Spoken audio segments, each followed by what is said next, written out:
மகர ராசிக்காரர்களுக்கு குரு பகவான் உங்கள் ராசிக்கு 6ஆம் வீடான ருணரோக சத்திரஸ்தானத்திற்கு பயிற்சியாகிறார். இது உங்களுக்கு கொஞ்சம் கவனமாக இருக்க வேண்டிய காலகட்டமாக இருக்கும்.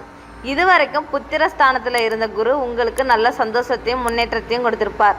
ஆனால் இப்போ ருணரோக சத்திரஸ்தானத்துக்கு வரதுனால உடல் ஆரோக்கியத்திலையும் கடன் விஷயத்திலையும் கொஞ்சம் கவனம் தேவைப்படும். எதிர்பாராத செலவுகளும் வரலாம். கடன் வாங்க வேண்டிய சூழ்நிலை உருவாக்கும். உடல் ஆரோக்கியத்தில் சின்ன சின்ன பிரச்சனைகள் வரலாம். அலட்சியப்படுத்தாமல் உடனே கவனிங்க. உங்களுடைய விடாமுயற்சியும் கடின உழைப்பும் இந்த நேரத்தில் உங்களுக்கு கை கொடுக்கும். குடும்பத்தில் அமைதியான சூழ்நிலையை உருவாக்க முயற்சி பண்ணுங்க. வாக்குவாதங்களை தவிர்க்கிறது மிகவும் நல்லது. உங்களுடைய பொறுமைதான் இந்த நேரத்துக்கு உங்களுக்கு ரொம்பவே உதவும். எந்த விஷயத்தையும் நிதானமாக கையாளுங்க. ஆன்மீக விஷயங்களில் நாட்டமும் அதிகரிக்கும். சிலருக்கு மறைமுகமான எதிர்ப்புகள் வரலாம். ஜாக்கிரதையாக இருங்க. பொதுவாக இந்த குரு பயிற்சி மகர ராசிக்காரர்களுக்கு உடல் ஆரோக்கியத்தையும் மற்றும் கடன் விஷயங்களையும் கொஞ்சம் கூடுதல் கவனம் செலுத்த வேண்டிய காலகட்டமாக இருக்கும்.